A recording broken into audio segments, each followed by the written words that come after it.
O Instituto Cidade tem a satisfação de receber a jornalista Manu Pinheiro. Ela é formada pela Unisul, trabalhou em rádio e TV, foi locutora, produtora e roteirista, trabalhou como assessora de comunicação e imprensa. Ela prestou serviços de atividades culturais, tem certificação pela Universidade Rock Content como especialista em produção e conteúdo e atua na área atendendo clientes das mais diversos segmentos. Os livros publicados: Cálice, a MPB e a ditadura militar, e Berbigão do Boca, História, Gastronomia e Carnaval em Florianópolis. Nós vamos conversar sobre música popular brasileira e a ditadura de 64 e seus efeitos na nossa cultura musical. Muito prazer em recebê-la, Manu. Seja bem-vinda a esta conversa com o Instituto Cidade. Léo, o prazer é todo meu, a satisfação é toda minha. Primeiro, em receber esse convite teu e do Instituto Cidade, que é um projeto que eu já admiro, e é uma satisfação poder falar sempre sobre a música, principalmente a produção musical brasileira que aconteceu durante a ditadura militar. Minha cara, nós, suponho que não havias ainda nascido, tu és uma menina, tivemos a ditadura estabelecida em 1º de abril de 1964, o dia da mentira, e ela se estabeleceu com violência, excluindo políticos da vida nacional, artistas, intelectuais importantes, e depois de alguns anos, não se bastando, ela veio produzindo atos institucionais até chegar ao AI-5. Depois houve outros, mas o AI-5 ficou na história como o mais violento. Entre outras coisas, ele afetou a liberdade de expressão. Ele passou a censurar, entregar a censores, em geral, pessoas com pouca formação intelectual, mas essas pessoas ficaram com a função de censurar músicas, filmes, livros, revistas, jornais. E, em face disso, diversos compositores tiveram suas obras interditadas sob argumentos de ferir a moral, ferir os bons costumes e até mesmo sob o argumento de gosto. Muito bem. Que ficou disso? Eu sei que tu produziste, já declaramos que produziste um livro a respeito. Como tu trarias essa situação para nos situar? Antes de qualquer coisa, é muito bom o que tu falaste sobre os censores, que, em sua grande maioria, eram pessoas com pouca... como é que a gente pode dizer, né? Com pouco alcance intelectual.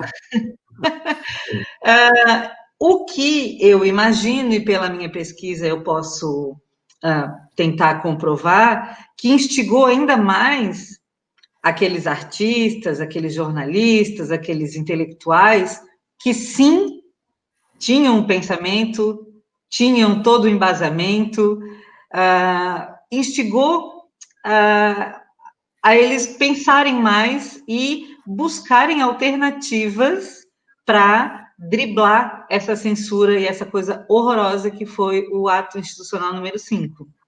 Então, penso que o nosso papo começa bem por causa desse pequeno e sutil detalhe. Quando a gente fala em períodos de revolução, não só no Brasil, mas no mundo inteiro, a gente começa a estudar essas histórias a gente percebe que todo o movimento revolucionário teve uma música tema, acabou tendo alguma música tema ou um livro que marcou a época, que marcou o movimento revolucionário. E com a ditadura não foi diferente. Como tu bem falaste, eu não vivi aquele período, mas por algum motivo que eu não consigo explicar, sempre me interessei bastante por estudar e por querer entender e por conhecer as coisas que aconteceram naquela época no Brasil. E como todo movimento revolucionário, aqui não foi diferente. A ditadura acabou tendo, acredito que principalmente por conta da censura, ela teve uma explosão de criatividade dentro da produção musical imensa. Os artistas acabaram utilizando, e aí entra a minha pesquisa como jornalista, utilizando as letras das músicas como ferramenta de comunicação mesmo, para poder falar aquilo que eles que não podiam falar por conta da censura. Particularmente, Léo, te confesso que penso que não houve outra época de maior criatividade com relação à nossa música popular que não a época da ditadura, por conta dessa necessidade, né, de aguçar a criatividade e poder driblar toda aquela repressão.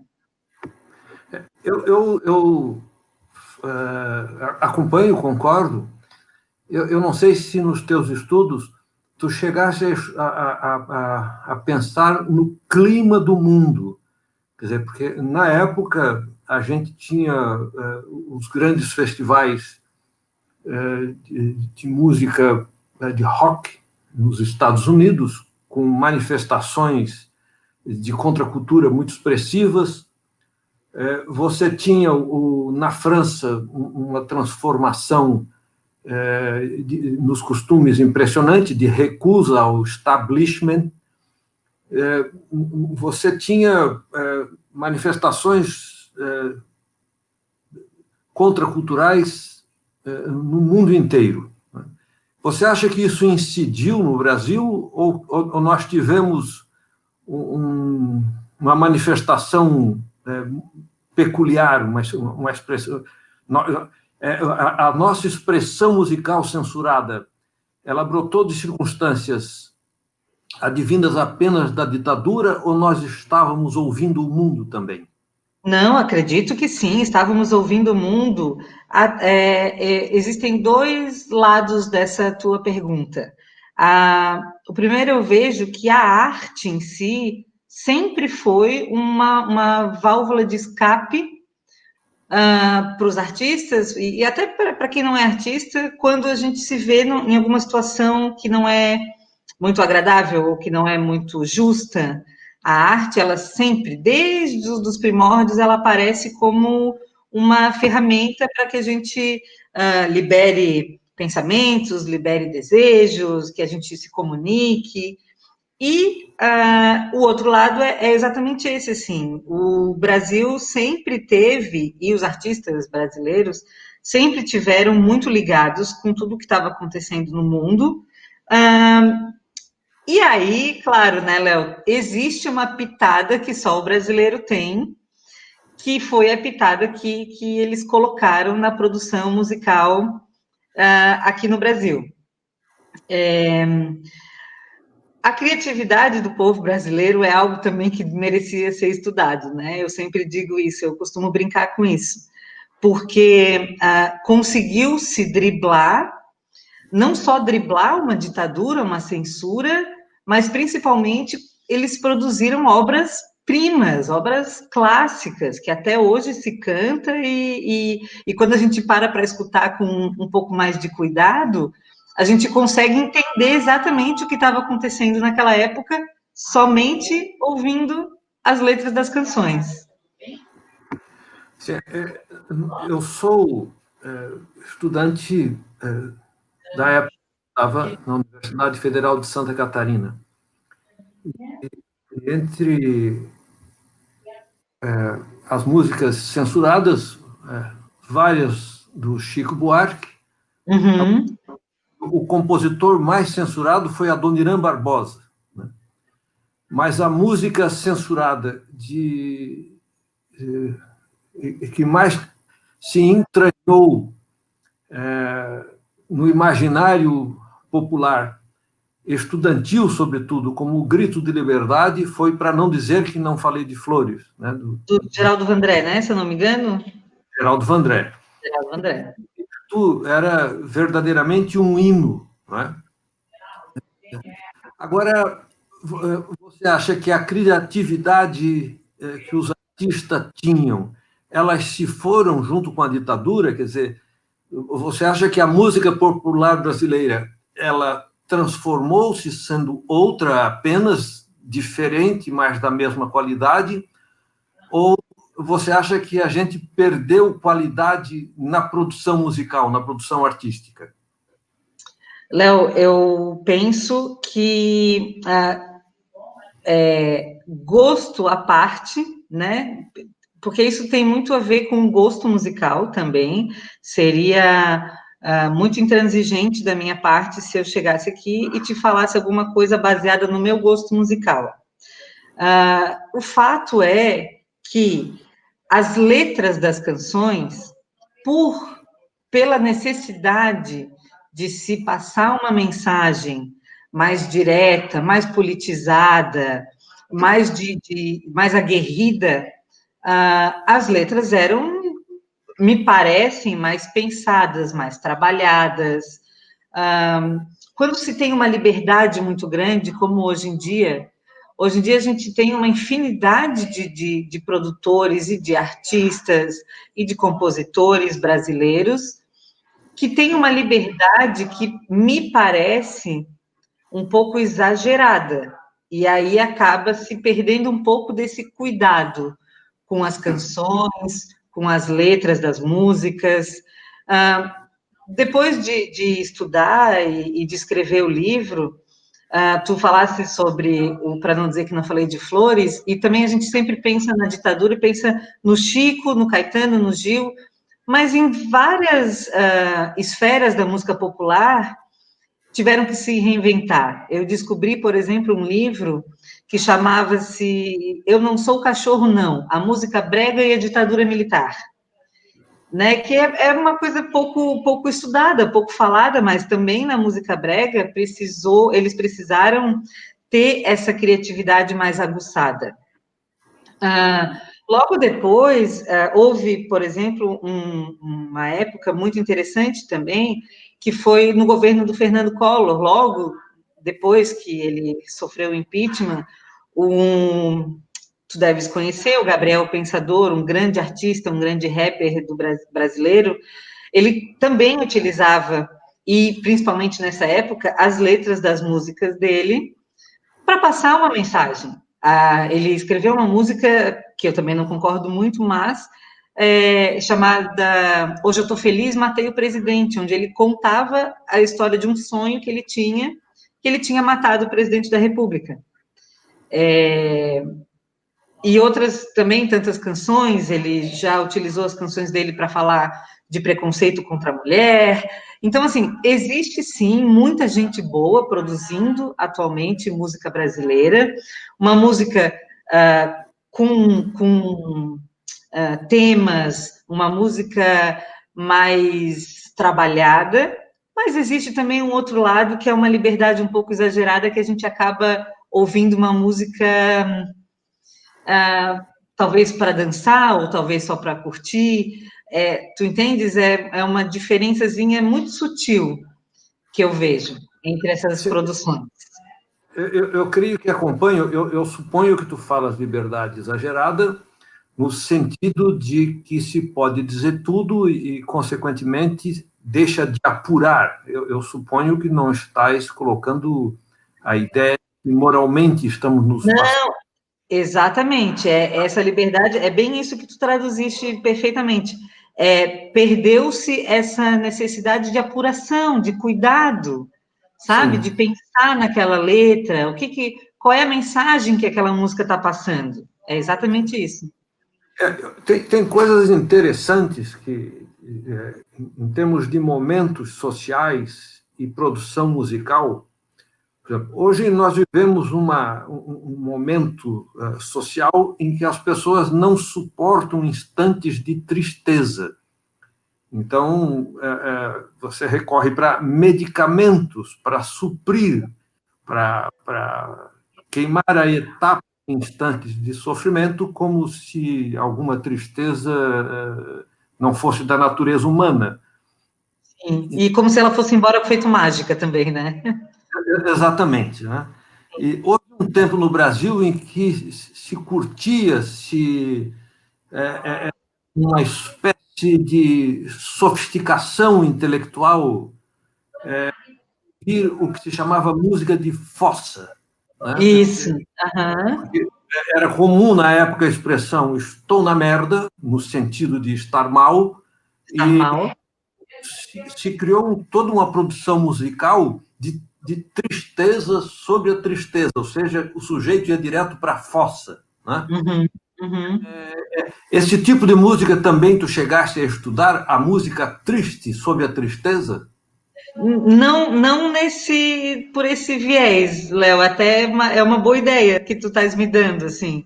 Sim. Mas aquilo que eu te falei, assim, a música, ela é capaz de tirar da gente sentimentos que ora estão escondidos, ora estão camuflados, ora estão Sim. exacerbados, né? Ela tem esse poder em cima da Sim. gente. Sim.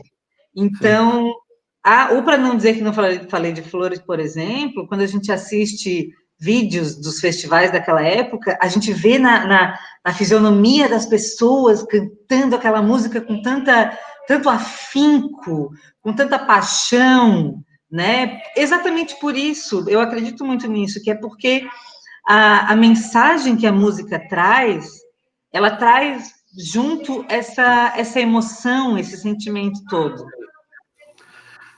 Na época da ditadura, eu tive a felicidade de ter um disco. Ele era, na época, havia os LPs, que eram os discos com Uhum.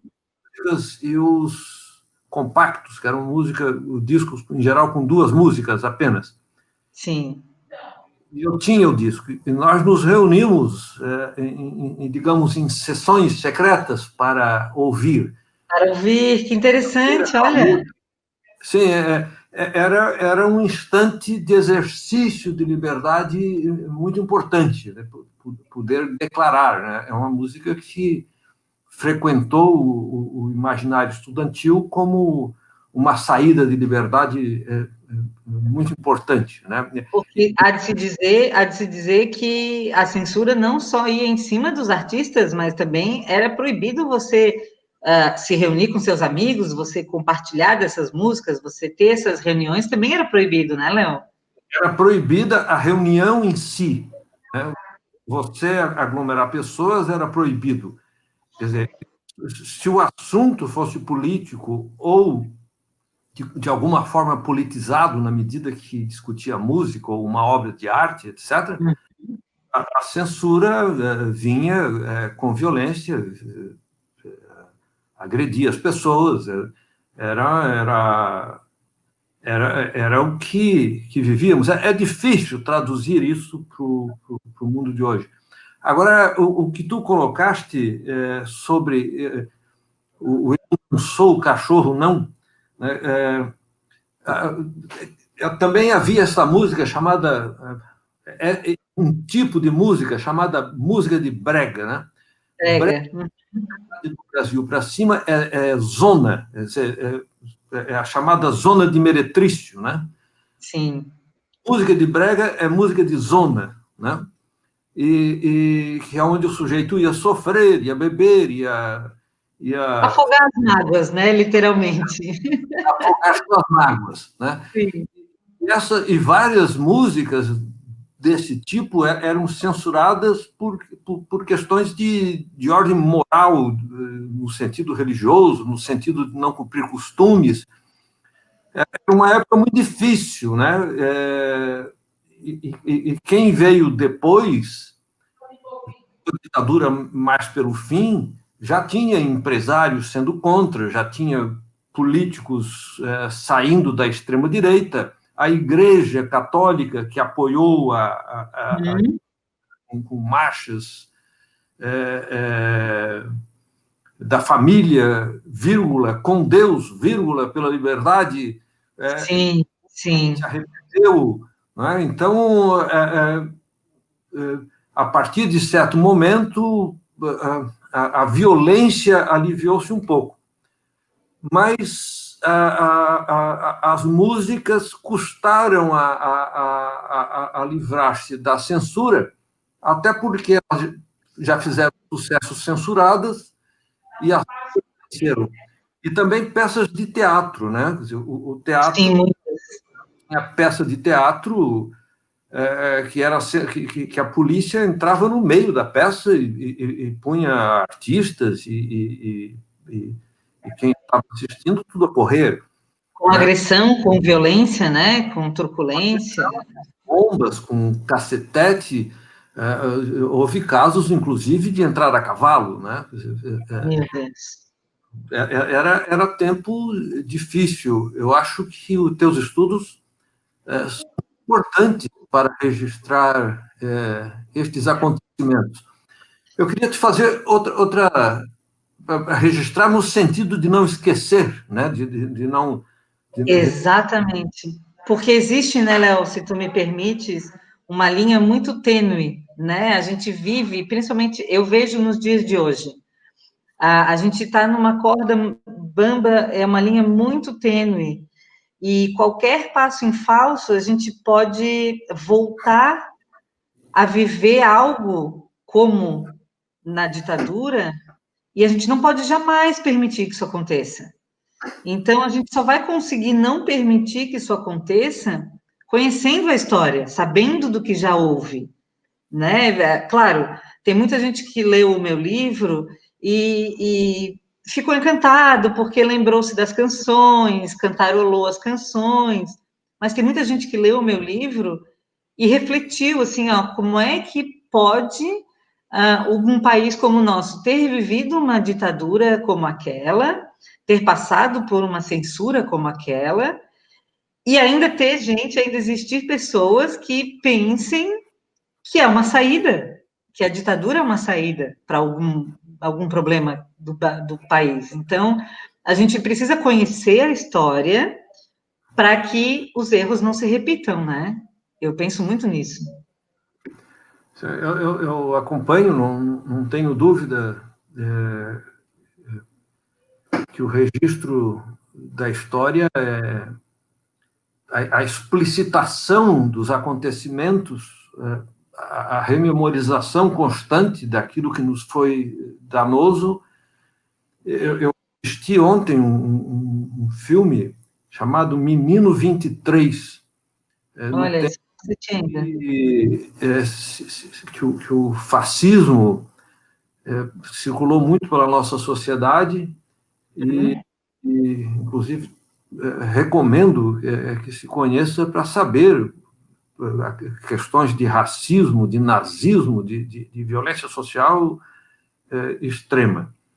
Mas eu ainda queria ver contigo Claro. uma outra consideração sobre música. Nesta mesma época em que havia uma música, digamos, intelectualizada, uma música de protesto, uma música de recusa da ditadura, que era a música do Chico, a música do Milton Nascimento, do Gilberto, do Caetano Veloso, principalmente, não quero cometer o erro de deixar de nomear algumas outras pessoas importantes. Havia a chamada música do Erasmo Carlos, do Roberto Carlos, da Vanderleia. A minha filha estudou a Jovem Guarda, Maíra Zimmer. E é interessante uma coisa, a Jovem Guarda falou muito pouco sobre a ditadura, mas ela afetou profundamente os costumes. E nos costumes, ela, na medida em que trouxe a mini saia, o cabelo comprido, a roupa colorida, ela fez uma revolução dentro de casa. E foi uma das Exatamente. primeiras vezes que a menina desobedeceu os pais, sobretudo o pai, para poder usar saia curta. Quer dizer, houve uma quebra do tradicionalismo, da obediência hierárquica, da submissão feminina. Isto foi profundamente provocado pela Jovem Guarda. Isso também fez parte dos teus estudos? Não, isso não fez parte dos meus estudos, mas não fez parte porque eu estudei exatamente as letras das canções que passavam a mensagem de revolta, a mensagem de otimismo até, muitas vezes.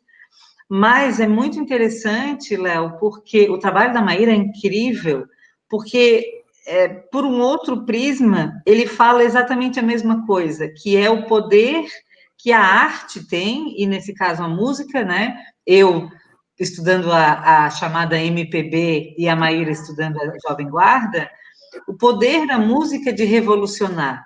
Porque, por mais que as letras das canções da Jovem Guarda não falassem sobre censura, não falassem sobre a repressão, não transmitissem alguma palavra de ordem, tudo que ela trouxe é uma revolução, como tu mesmo disseste, né? E foi a música, foi a Jovem Guarda, foi aquele movimento. Então, quando eu falo que o meu estudo é da música como ferramenta de comunicação, a gente pode, claro, incluir a Jovem Guarda nisso, da mesma forma que a música brega, da mesma forma que a música sertaneja, né? O fato é a utilização da arte, e no nosso caso, meu e da Maíra, da música, para que se pensasse sobre aquele momento que eles estavam vivendo. E aí, isso é muito bonito também, porque olha a liberdade que eles estavam dando para as pessoas. Olha, a gente não canta, a gente não fala sobre repressão, mas a gente está te dando a oportunidade de se rebelar, de fazer algo novo, né? Então, eu acho que essa é a beleza de todo esse estudo, que é a utilização da arte para, sim, se vivenciar e se registrar e principalmente para passar da melhor forma possível por momentos tão sombrios.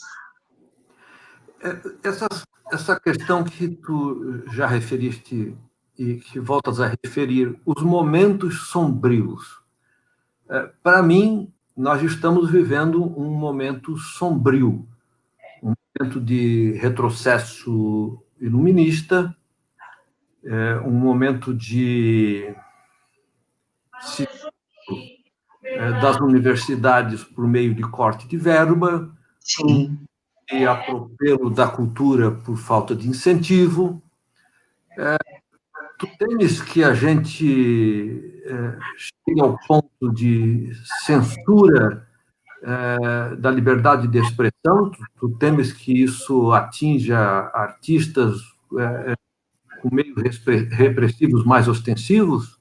Sim, sim, eu tenho muito esse temor, porque eu vejo que em alguns momentos a gente já sofre uma censura que é diferente daquela da ditadura de 64, por exemplo, que a gente tinha que mandar a gente, né? Eu falo, olha que engraçado, eu falo como se eu estivesse Sim, vivendo, assume a é dor, bem, né? maluco, assim. Mas que os artistas tinham que mandar as letras das músicas para a censura, para que ela lesse, para que ela aprovasse. Hoje em dia, principalmente com o advento das redes sociais, a gente vive sob um olhar de censura. Artistas, jornalistas, pensadores, intelectuais. É uma censura, como eu te falei, diferente daquela época, mas é uma censura, é um tipo de censura.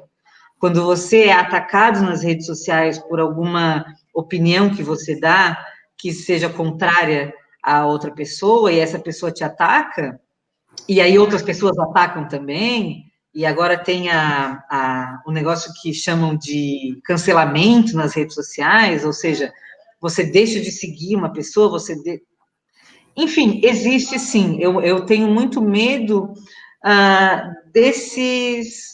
dessa censura velada, porque quando a gente fala também em censura, a gente logo lembra da ditadura e lembra daquela censura escancarada, né?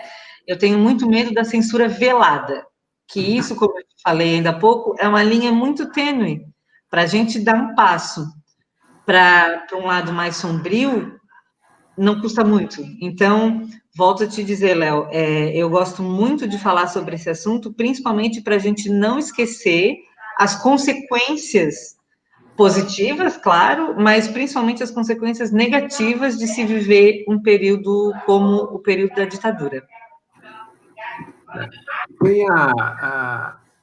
Há uns 10 anos, havia o que se chamava de patrulha ideológica, em que se censuravam as falas não só de artistas de expressão, mas mesmo de indivíduos. Havia interdições à fala de professores, e mesmo em eventos de reuniões sociais, certas falas eram cantoneadas, eram recusadas. Uhum. Mais recentemente, está acontecendo o que se chama de exclusão, né? Ou o prazer da lacração, no sentido de que tu afogas a fala do outro. Então, eu penso que nós estamos em tempo de milícias de rede, milícias virtuais, de bolhas organizadas que ficam se autorreferindo e recusando pensamentos divergentes. Quer dizer, não se está mais em argumentos e contra-argumentos, em persuasão, mas está num cala-boca do outro muito violento. Como é que tu... E eu acho que isso não é uma coisa só da direita. Sim, é violentamente da direita, sem sombra de dúvida, mas há grupos sedizentes de esquerda que também não estão muito dispostos ao diálogo e que recusam a diversidade intelectual, o trânsito de falas outras que não sejam uma repetição. Tu chegas a formar algum pensamento sobre isso? Tens acompanhado as discussões de imprensa que têm ocorrido a respeito do assunto? Tenho sim, Léo, e me preocupa muito quando não existe canal de diálogo, né? Na própria ditadura e na própria produção musical daquela época, voltando um pouco ao nosso assunto, existiam, sim, artistas que não queriam usar a sua arte como uma ferramenta de luta, por exemplo. E tudo bem, né? E eles deveriam ter o seu espaço também para fazer música simplesmente por fazer.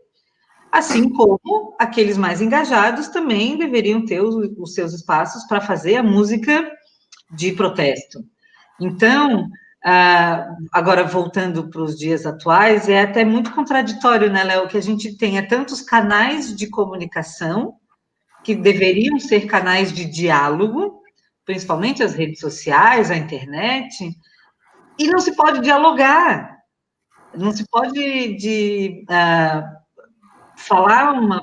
emitir uma opinião que seja isso aqui diferente da outra pessoa, que pronto, já vira né? E eu tenho visto também, assim, existem bandeiras importantes que devem ser levantadas e devem ser estudadas, e são lutas válidas, mas elas não podem sobrepor ao diálogo, na minha visão, nunca. Então, assim, não é porque Eu levanto uma bandeira que eu não posso dar o direito da pessoa que levanta outra bandeira de manifestar o seu pensamento e debater com ela. Hoje em dia eu vejo muito isso, assim, se eu levanto a bandeira X, eu fecho os meus olhos, os meus ouvidos e só falo sobre o assunto que me interessa e não escuto e não existe esse diálogo. Então, eu acho isso muito perigoso também. Além da censura propriamente dita, eu acho a falta de diálogo um processo muito perigoso para toda e qualquer sociedade. Eu acompanho, concordo, acho que a humanidade move a história na medida em que troca ideias. Quando grupos tentam se fechar em ideias únicas, convencidos de que tem uma verdade revelada, nós sempre temos um atraso intelectual, nós sempre estacionamos a civilização. Exatamente. Minha cara Manu, é um prazer muito grande conversar. O Instituto Cidade agradece. Deixe-me aproveitar este instante para pedir que todo mundo que ouve essa conversa e gosta do que o Instituto Cidade tem feito, que colabore conosco inscrevendo-se em nosso canal. Faça sua inscrição, clique nos sininhos, no sininho para que a gente possa enviar notificação dos novos eventos, e isto faz com que outras conversas, outros eventos, outras trocas de ideias permaneçam circulando. Muito obrigado, então, a Manu. Meu Deus, Léo, eu que agradeço, que delícia de bate-papo. Obrigado. O Cidade faz exatamente isso que a gente está falando, né? Promove o diálogo. E isso Sim. isso não tem preço, isso é impagável. Eu estou sempre à disposição do Instituto Cidade para a gente conversar sobre qualquer assunto. É muito bom poder ter esse canal com vocês. Bem, muito agradecido. Até um outro diálogo democrático em que ideias sejam trazidas, cotejadas e as pessoas possam escolher o que lhes pareçam mais correto, mais adequado, mais justo para a sua vida.